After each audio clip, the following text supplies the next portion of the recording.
soin de lui. Tout ce que tu auras dépensé en plus, je te le rendrai quand je repasserai. Lequel des trois, à ton avis, a été le prochain de l'homme tombé aux mains des bandits? Le docteur de la loi répondit, celui qui a fait preuve de pitié envers lui. Jésus lui dit, va, et toi aussi, fais de même. Veuillez vous mettre debout. Acclamons la parole de Dieu. Louange à toi, Seigneur Dieu.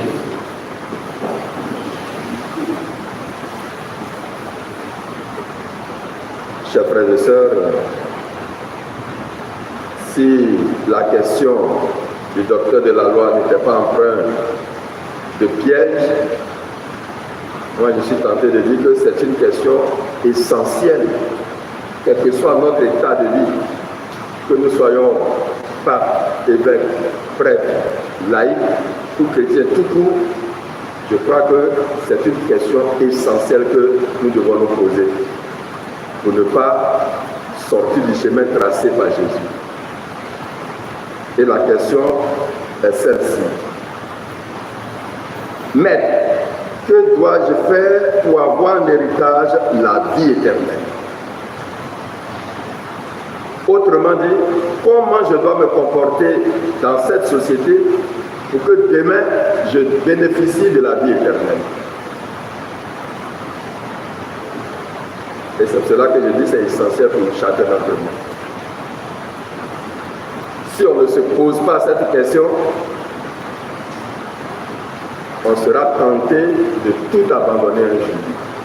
On sera tenté même de ne pas aller à l'essentiel. Et donc le dialogue se poursuit avec le docteur de la loi. Jésus lui répond, dans la loi, qu'y a-t-il d'écrit? Et lui-même, docteur de la loi, va citer l'essentiel de la loi. Ce que tout bon Israélite ou tout bon juif connaît par cœur. Tu dois même connaître par cœur. Tu aimeras le Seigneur ton Dieu de tout ton cœur, de toute ton âme, de toute ta force et de toute ton intelligence. Et Jésus d'ajouter, et ton prochain comme toi-même.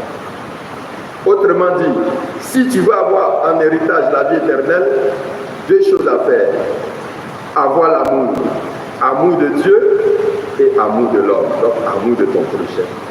Mais comme lui, il voulait tendre un piège à Jésus, il veut approfondir encore la question. Alors, qui est mon prochain? Et Jésus va terminer avec cette belle parabole. Et lui-même, il va lui poser à la fin la question et il va trouver sa réponse. C'est celui qui a été,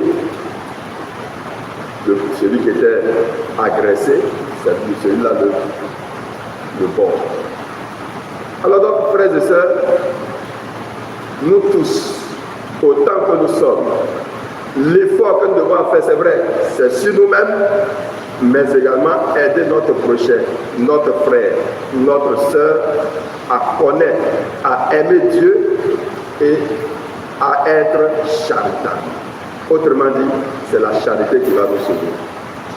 Justement, dans la première lecture que nous avons entendue, Dieu envoie Jonas pour qu'il fasse comprendre à certains que sa colère va s'abattre sur eux s'il ne change pas de vie. Mais que va faire Jonas? Il va vouloir se détourner de la mission. Or, à la catéchèse, on se rappelle, on nous a appris une notion essentielle. Dieu est quoi? Dieu est partout. Jonas a cru qu'en allant à l'autre bout du monde, il allait échapper au regard de Dieu.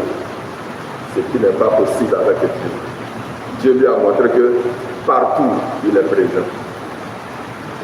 Donc, on ne peut pas échapper à la mission, on ne peut pas échapper à la présence de Dieu. Partout où nous sommes, quel que soit l'endroit où nous sommes, quel que soit ce que nous faisons, Dieu est informé, Dieu est présent. C'est cela que c'est chaque jour, partout, à tout moment, que nous sommes appelés à être chrétiens.